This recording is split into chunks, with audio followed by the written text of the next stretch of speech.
कांग्रेस विधायकों का इस्तीफा विवाद। भाजपा नेता ओम माथुर की एंट्री। कांग्रेस को केंद्रीय कार्यालय पर ताला लगा देना चाहिए। भाजपा नेता ओम माथुर से खास बातचीत। राजस्थान के कांग्रेस विधायकों के इस्तीफे विवाद में अब भाजपा के वरिष्ठ नेता ओम माथुर की एंट्री हो गई है। उन्होंने कहा है कि उस समय जो पर्यवेक्षक बनकर आए थे वे अब राष्ट्रीय अध्यक्ष बन गए हैं। फिर भी आज तक उन्होंने इस मामले में कोई कार्रवाई नहीं की है। मेरा कहना है कि कांग्रेस के दिल्ली में अकबर रोड स्थित केंद्रीय कार्यालय को ताला लगा देना चाहिए।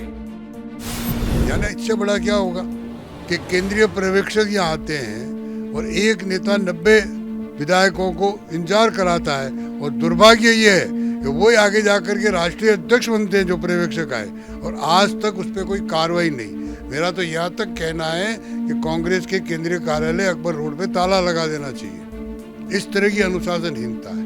तो ये जो है कि नाकामियां की कोई भरमार है, चाहे वो लॉ एंड ऑर्डर की हो, चाहे महिला शोषण की हो, चाहे बेरोजगारों की हो, सारी नाकामियां उनको बताना।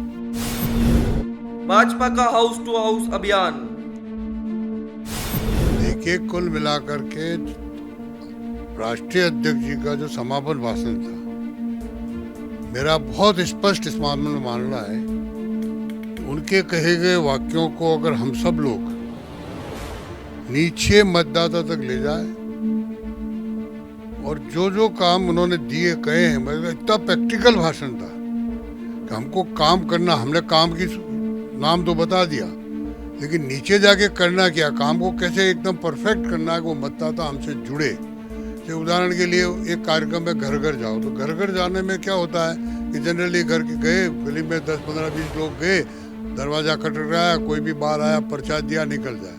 तो उन्होंने उसका नया नाम दिया हाउस टू हाउस। यानी वहाँ जा करके वहाँ के लोगों से संवाद भी करना, परिवार के लोगों से। खाली थपकी देने के लिए, डोर की बेल बजाने के लिए या एक पैम्पलेट देने के लिए जाना है, उनकी भी बातें सुनना। और सबसे बड़ी बात कही कि 60% उनको सुनना, 40% अपनी बात कहना। तो उसमें सारा सार आ जाता है।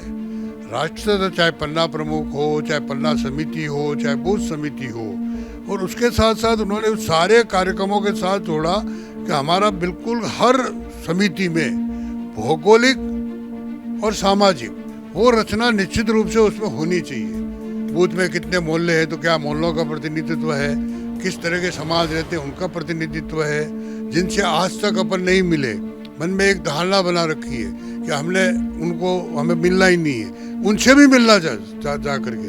तो कुल मिला के राष्ट्रीय अध्यक्ष जी का चुनाव कैसे जीता जाता है, और ये जो कार्यक्रम है कुल मिला करके जो सेंट्रल ने कार्यक्रम दिए बूथ स्तर तक के, पन्ना प्रमुख स्तर तक के, और अब तो पन्ना प्रमुख से ज्यादा आगे पन्ना समिति तक, वो सारे कार्यक्रमों को प्रैक्टिकली एकदम हर मतदाता से कैसे जुड़ा हो, उसका बहुत एकदम यानी रोचक शब्दों में, कार्यकर्ताओं से हंसाते हुए, उनके हाँ वो जवाब लेते हुए, उन्होंने बहुत अच्छा रोचक शब्दों में उन्होंने उनका वर्णन किया है।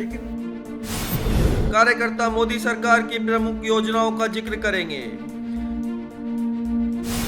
निश्चित रूप से करेंगे। उस पर भी उन्होंने डिटेल चर्चा की कि भाई आप गए हैं, मकान बना के नहीं बना, आपको नल का कनेक्शन मिला कि नहीं मिला, आपके घर में अनाज आ रहा कि नहीं आ रहा है, आपकी सारी चीजें केंद्र सरकार की योजना वो जारी की नहीं जारी है, और उसके साथ साथ दुनिया में मोदी जी का नाम, देश कितना आगे जा रहा है वो भी वहां बताना कि आज कहीं आज तक हुआ क्या हिंदुस्तान के इतिहास में कि 2 देश भयंकर युद्ध हो रहे हो, उन्होंने प्रैक्टिकल बताया। और दोनों देशों के प्रमुख लोगों से बात करके, युद्ध विराम करके, हमारे वहाँ के जनता को छुड़ा के लाना, हमारे वहाँ के कार्यकर्ता के, हमारे वहाँ के जो स्टूडेंट्स होंगे, जो कर्मचारी होंगे, जो वहाँ व्यापारी होंगे, उनको छुड़ा के लाना। एक नहीं 2 घटनाएं हुई। रशिया ने, अमेरिका ने कहा रशिया से तेल नहीं लोगे, हमने नहीं, हमको सस्ता मिल रहा, हम लेंगे। राजस्थान में भाजपा की अब क्या रणनीति रहेगी? मोदी जी एक ऐसा व्यक्ति देश में आया कि कोई भी योजना को डिवीजन नहीं किया है, पूरे देश के प्रत्येक वर्ग में जा रहा है। हमको जिसके खिलाफ माना जा रहा है उनको भी जाके पूछिए कि राशन आ रहा है कि नहीं आ रहा है, उनको हमको आइडेंटिफाई करके नहीं दे रहे जो स्टेट सरकार मकान के लिए लिस्ट भेजती है उन सबको मकान देते हैं, जो लिस्ट यहाँ से आती है उन सबको अनाज देते हैं, जो लिस्ट यहाँ से आती है उन सबको वृद्धा पेंशन देते हैं, जो लिस्ट आती है उनसे उज्ज्वला योजना देते हैं, सारी योजनाएं। पहली बार मोदी, आप बात आई है कि 14 में जब वो प्रधानमंत्री बने तो उन्होंने सार्वजनिक रूप से पहले भाषण में कहा था मेरी सरकार गांव गरीब किसान के लिए समर्पित होगी, नंबर 1। दूसरा उन्होंने था कि हिंदुस्तान के पूरे पूर्वांचल का एरिया विकास से अछूता रहा।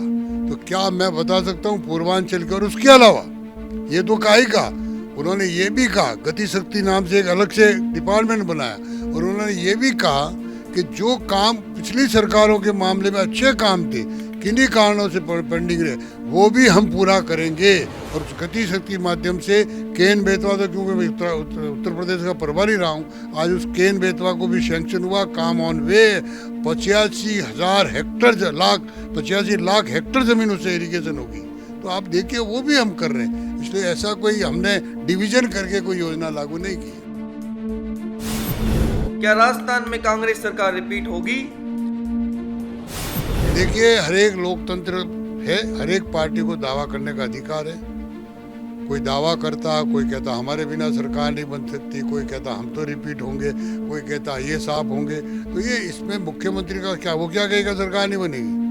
वो कहेगा, लेकिन पहले घर तो संभाल ले, वो अपने शब्दों पे तो चयन करे। मैं तो पहली बार सुन रहा हूँ कि मुख्यमंत्री जी, मैं खुद, मेरे तो पुराने मित्र हैं, बिलो दी बेल्ट बोलते हैं, निकम्मा, नकारा, ये शब्द एक अपने प्रदेश गद्दार, इस तरह के। वो क्या था भाई, 90 लोगों को एक जगह बंद कर दिया, वो क्या था? तो ये आपस की इनकी लड़ाई ही जनता राजस्थान की त्रस्त है।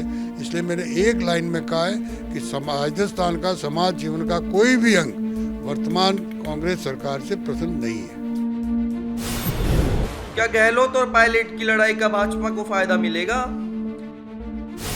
देखिए, भाजपा किसी के फायदे के और नुकसान की काम नहीं करती। भाजपा अपने कार्यकर्ता के आधार पर, अपने किए गए कामों के आधार पर और अपने नेता की लोकप्रियता के आधार पर सरकार के बीच में जाएगी, और इनकी नाकामियों को लेकर के सरकार के बीच में जाएगी। इसलिए वो फायदा करेगा नहीं, उसके फायदे की हम चिंता नहीं करें। हम क्या कर रहे हैं उसकी चिंता। और इसलिए राष्ट्रीय अध्यक्ष जी ने अपने समापन को बहुत प्रैक्टिकल कार्यकर्ताओं के बीच में रखा, और उन्होंने संपूर्ण विधि को इतने तरीके से समझाया। और मेरा ऐसा मानना है, अगर राजस्थान का प्रत्येक कार्यकर्ता राष्ट्रीय अध्यक्ष जी के भाषण को फॉलो करके मैदान में चलेगा जाएगा, तो निश्चित रूप से ऐतिहासिक राजस्थान में भाजपा की सरकार बनेगी। राजस्थान में भाजपा का चेहरा कौन होगा? देखिए, ये सारे विषय, ये किसी व्यक्ति की पार्टी नहीं है, किसी परिवार की पार्टी नहीं है। ये पार्टी हमारे संसदीय बोर्ड तय करती है, कार्यकर्ताओं की पार्टी है। इसलिए मैं तो खुद 8-9 प्रदेशों का प्रभारी रहा हूँ। बहुत से प्रदेश में हमने नेता चयन करके बनाया, बहुत प्रदेश में बिना नेता। तो ये सेंट्रल पार्लियामेंट बोर्ड तय करेगा कि नेता के साथ जाना है या कार्यकर्ता के साथ। इस समय कमल का फूल हमारा नेता है, और हमारा संदेश भी यही है कि हमको कमल का फूल लेकर जाना है मैदान में। जो भी कमल के फूल गए वो हमारा नेता चेहरा है। खासखबर.com के लिए कैमरामैन सुरेश तानिया के साथ गिरिराज अग्रवाल की रिपोर्ट, जयपुर।